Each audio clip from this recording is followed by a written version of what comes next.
All Elite Wrestling, or AEW for short, will start their weekly show Dynamite on October 2nd on TNT. They'll be competing directly with WWE's NXT brand, which is their developmental system. Also, they're going to be on Wednesdays, but on the USA Network. As we all know, WWE have controlled the pro wrestling landscape for the past 2 decades. And it's no accident, I feel, that WWE has decided to get NXT on TV at the same time AEW is going on TV. And although NXT has had a weekly 1-hour show on Wednesdays for years, it's been available on the WWE network as opposed to network television. They have moved from a 1-hour show to 2 hours now.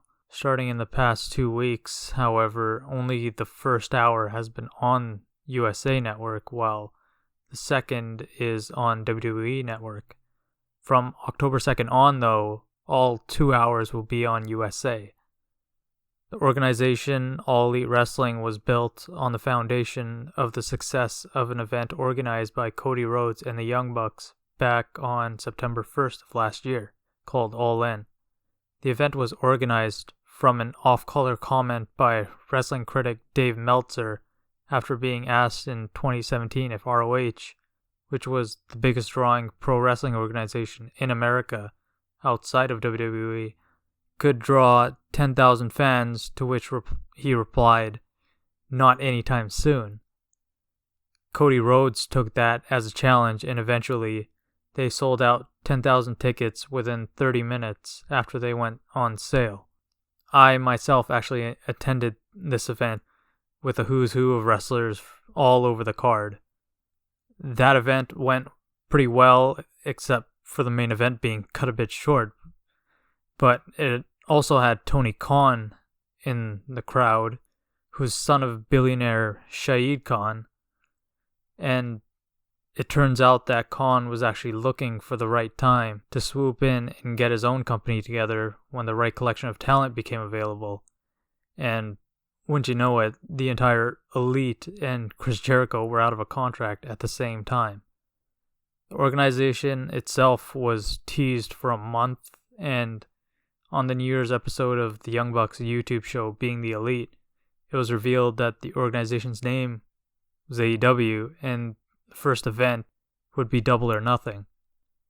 They've done 4 shows so far, and all have had great attendance numbers with engaged crowds.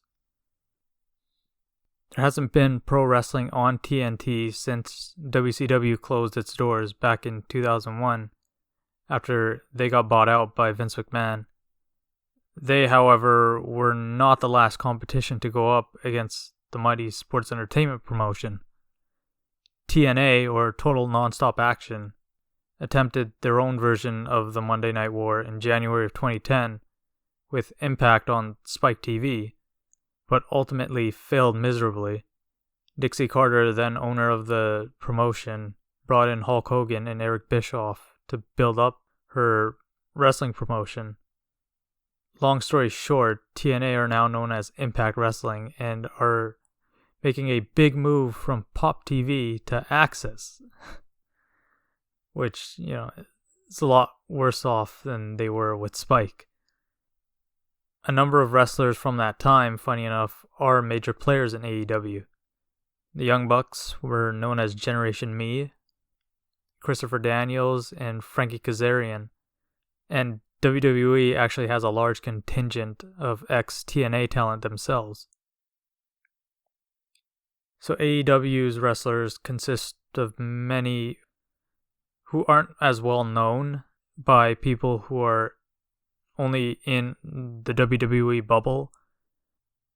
Guys like Adam Hangman Page, Kenny Omega, the Young Bucks, Maxwell Jacob Friedman, and transgender women's wrestler Kyla Rose, who's wrestling for the women's title on the inaugural show, which, what a story that would be if she wins. Although they do have talent like Cody Rhodes, Jon Moxley, who's known as Dean Ambrose in WWE, the current AEW champion Chris Jericho, Pac, who is known as Neville in WWE, and Shawn Spears, who is known as Ty Dillinger. Most of the talent is mostly unknown by mainstream audiences. They could use maybe one or two big names, but my philosophy for this is that the names will write themselves as AEW goes along. Just because someone was in WWE doesn't make it a requirement to be a star. AEW can easily build up their own stars that the fans can latch onto. They have a relatively large tag division as well, with the Lucha Brothers, Pentagon and Phoenix, the Best Friends, Jungle Boy and Luchasaurus. They have Ortiz and Santana, as well as SCU, as well as the Young Bucks, obviously.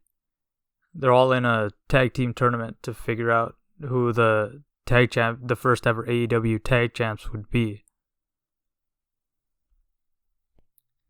Even Tony Khan himself has gone on the record to state that his organization wants to learn from the mistakes of WCW in the past and the mistakes that WWE have been making lately. WCW was an organizational mess, just handing out big money creative control contracts to older wrestlers, which made the older talent mess with the show, holding down the younger guys. Kenny Omega, the Young Bucks, and Hangman Page all losing clean at All Out shows that the wrestlers that are in the VP roles, which are Omega, Young Bucks, and Cody, care more about the well-being of the show as opposed to putting themselves and their friends over. They're also putting experienced people in positions to help out, like Jim Ross, who, on top of being the lead play-by-play guy, has a backstage role utilizing his vast amount of knowledge in pro wrestling from having been in the business for, I'd say, about 4 decades. And having been WWE's head of talent relations during wrestling's last boom period, he has been proven to have been successful in talent relations type of roles.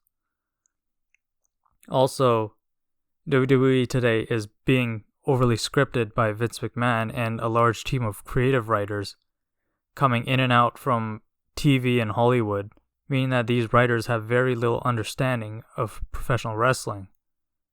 WWE also has an overly political environment where wrestlers are afraid to reach for Vince McMahon's imaginary brass ring, quote unquote, since everyone is walking on eggshells over there, hoping not to be buried because they pissed off the wrong person and said the wrong thing.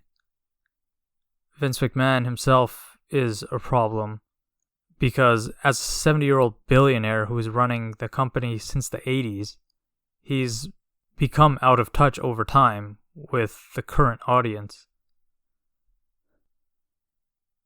Now, Vince McMahon is a shrewd businessman.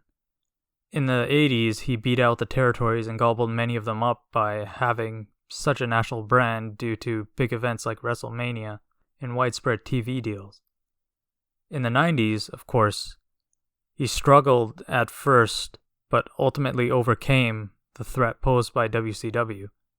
So he will have to up his game if he truly wants to go to war against AEW, as TV ratings and attendance have gone down drastically for the WWE in the past few years. Although they have a big money TV deal with SmackDown on Fridays, starting the same week on Fox. In a Legends Roundtable years ago, Mick Foley has said, and I'm paraphrasing, that he believes that Vince McMahon needs competition to give him a fire to make his product better. He recalled the segment with Eddie Guerrero singing karaoke as a wasted segment they would have never had if they were going up against competition. As far as my personal opinion on this matter goes, I sincerely hope AEW does well and gain a following. I have been disenchanted with WWE for many years now and deride the state that the wrestling show that I grew up watching has had such a downturn in quality. Certain things need to change, however, for AEW to have long-term viability. For starters, they need the wrestlers to take themselves a bit more seriously. A lot of the silly stuff that they can get away with on the indies is not going to bring in as much of a mainstream audience. Also, they need more technical wrestling and big grapplers.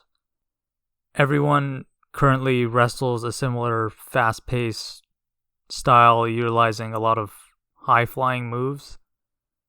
They need more wrestlers who are more grounded and use more of a power game. I know that they teased Wardlow, but from what I've seen so far, Luchasaurus is by far the biggest guy that they have, and he stands out quite a bit. So much so that he's already one of the most over guys that they have. Other than that, I believe that the brass at AEW definitely want to work hard to change the industry for the better. I'm hoping that they raise the bar and make WWE do so as well. My big gripe with this whole Wednesday night war with NXT is that NXT is being used by WWE as cannon fodder, and it's a shame because I feel that NXT is the best programming that they currently have. Unfortunately, the reality is that NXT is developmental.